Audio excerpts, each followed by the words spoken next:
목사입니다. 지난 한 주 평안하셨나요? 오늘도 하나님의 말씀을 통해 우리에게 말씀하시는 주님의 음성을 듣기 원합니다. 혼자 사역하면 좋을까요? 함께 사역하면 좋을까요? 우리 한국 사람이 참 개개인으로 보면 능력이 뛰어난 사람들이 많이 있지만 함께 사역하는 것은 참 어려움을 많이 겪는 것을 봅니다. 아무리 그래도 하나님의 뜻대로 우리가 사역을 해야 되겠는데요. 하나님께서는 어떻게 사역하기를 원하실까요? 오늘 본문 말씀을 통해 우리에게 말씀하시는 주님의 음성을 듣기 원합니다. 이때부터 예수께서 비로소 전파에 이르시되 회개하라 천국이 가까이 왔느니라 하시더라.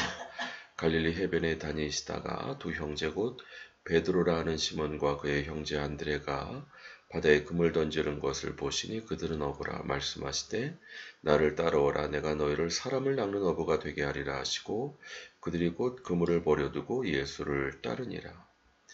예수님께서는 하나님의 아들이셨습니다. 그러므로 충분히 혼자 어떤 일이든지 하실 수 있었죠. 그럼에도 불구하고 예수님께서는 의도적이고 전략적으로 제자를 부르셨습니다. 왜냐하면 예수님의 사역은 대를 이어 계속되어야 하는 unfinished task, 마감되지 않은 사역이기 때문입니다. 사람을 낚는 어부를 부르실 뿐만 아니라 훈련하시고 전수하시고, 그러므로 예수님께서 천국 올라가신 이후에도 예수님 대신 이 땅에서 예수님 역할하는 예수님의 제자를 부르셔야 했기 때문입니다. 그러므로 우리가 사역하면서 함께 사역하는 법을 배울 수 있어야 됩니다. 주님께서 원하시는 일이기 때문입니다. 또 산에 오르사 자기가 원하는 자들을 부르시니 나온지라. 이에 12를 세우셨으니 이는 자기와 함께 있게 하시고 또 보내사 전도도 하며 귀신을 내쫓는 권능도 가지게 하려 하심이라. 예수님께서 제자를 부르신 목적이 나오는데요. 뭐라고 말씀하고 있죠? 자기와 함께 있게 하시고. 예수님의 제자는 예수님과 함께 있어야 됩니다. TV와 함께 있는 것이 아니고요. 다른 사람과 함께 있는 것이 아니고요. 예수님과 함께 있는 사람이 예수님의 제자입니다. 예수님과 얼마나 친밀한 교제의 시간을 가지십니까? 또 예수님의 말씀을 얼마나 순종하고 계십니까? 예수님의 제자라고 한다면 예수님과 함께하는 시간을 가지는 사람, 소중히 여기는 사람, 또 예수님과 함께하는 시간을 할 수 있는 대로 많이 갖는 사람. 어떤 분은 하루에 4시간씩 주님과 교제했을 때 주님께서 천국을 관광시켜 주시는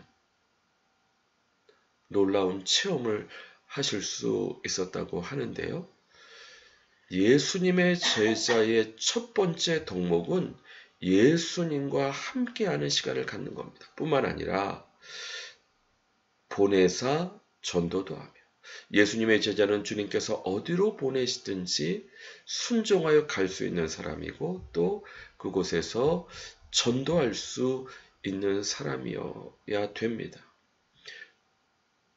순종해서 가고 믿음이 있어야 되겠죠. 뿐만 아니라 전도의 전문가가 되어야 되고, 뿐만 아니라 귀신을 내쫓는 권능도 가지게 하려 하십니다.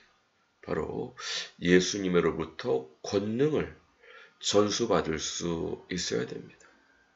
하나님의 나라는 말에 있는 것이 아니라 능력에 있다 말씀하신 것처럼 예수님으로부터 권능을 전수받아야 됩니다.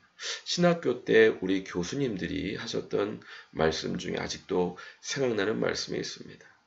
사역을 제대로 하려면 2가지 옵션이 있다. 하나는 공부를 열심히 해가지고 박사학위를 받든지, 또 하나는 기도를 열심히 해서 권능을 받든지.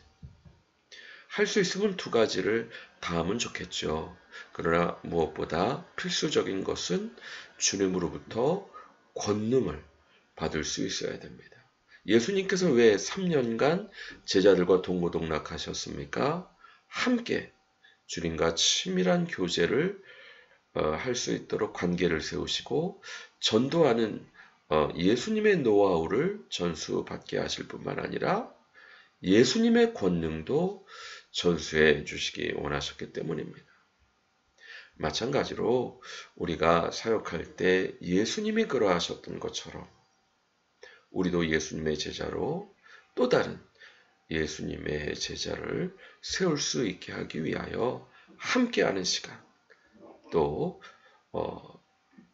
순종해서 어디로 주님께서 인도하시는지 갈 수 있는 헌신적인 사람, 또 전도의 모든 노하우를 공부하고 전수받고 또 예수님의 권능을 전수받을 수 있는 사람을 키우고 또 함께할 수 있어야 될 것입니다.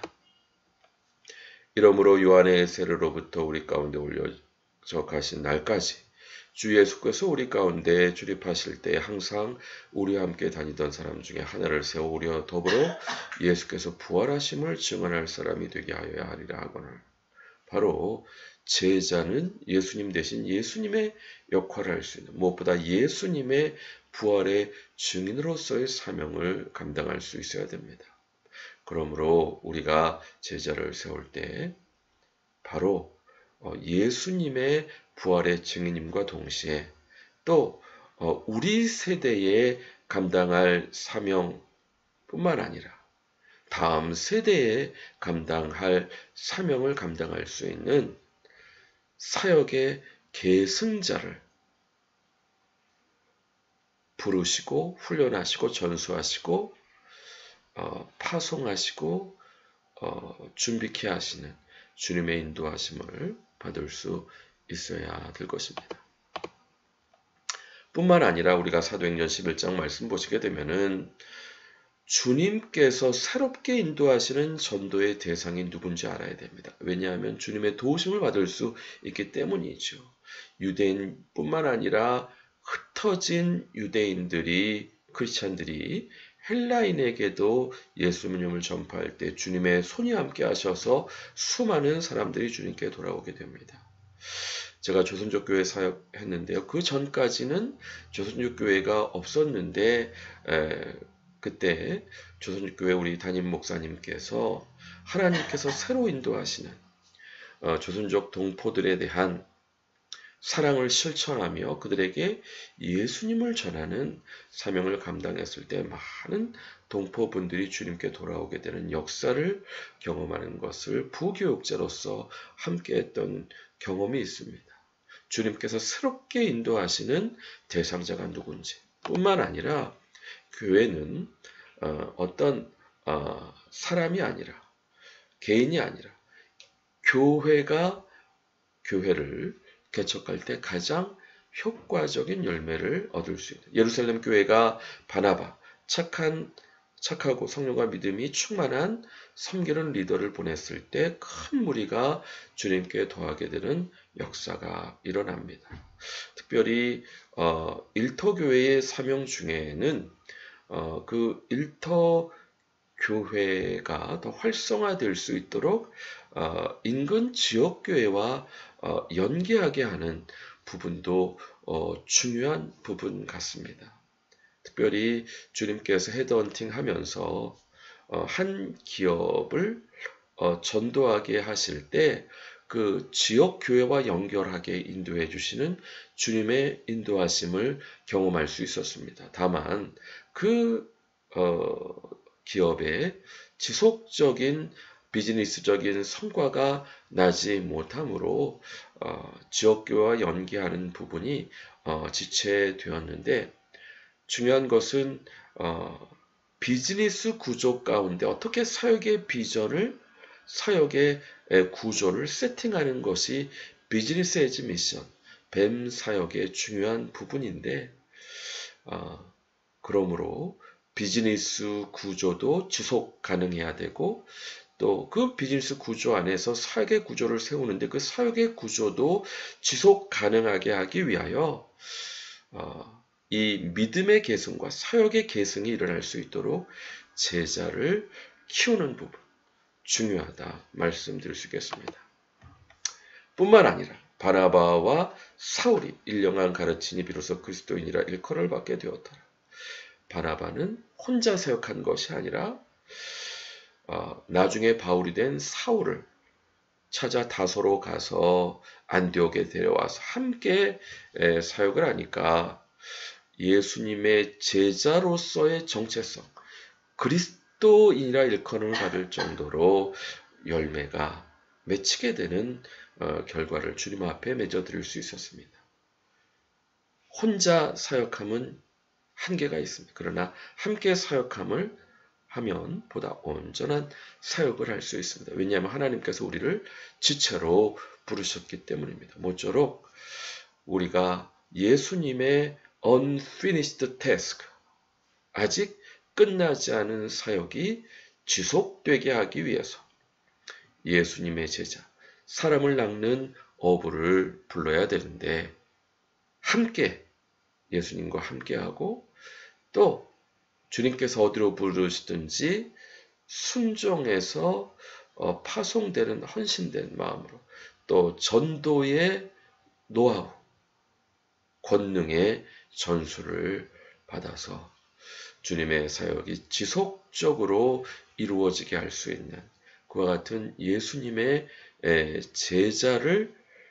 제자가 되고 예수님의 제자를 부르는 사역을 감당할 수 있는 저와 우리 모든 동역자분들 되시길 주님의 이름으로 간절히 축원드립니다. 같이 기도하겠습니다. 그렇습니다. 예수님의 사역은 오실 때까지 지속되어야 하기 때문에 사람을 낚는 어부를 부르는 또 훈련하는 전수하는 또 파송하는 사역을 감당하기에 부족함 없도록 도와 주시어서 우리를 통해 놀라운 주님의 사역이 보다 온전하게 될 수 있도록 혼자 사역하는 것이 아니라 함께 사역함으로 주님께서 원하시는 열매가 보다 풍성하고 온전하게 맺힐 수 있도록 복 주시고 함께 해주옵소서. 감사드리며 예수 그리스도 이름으로 기도드립니다. 아멘.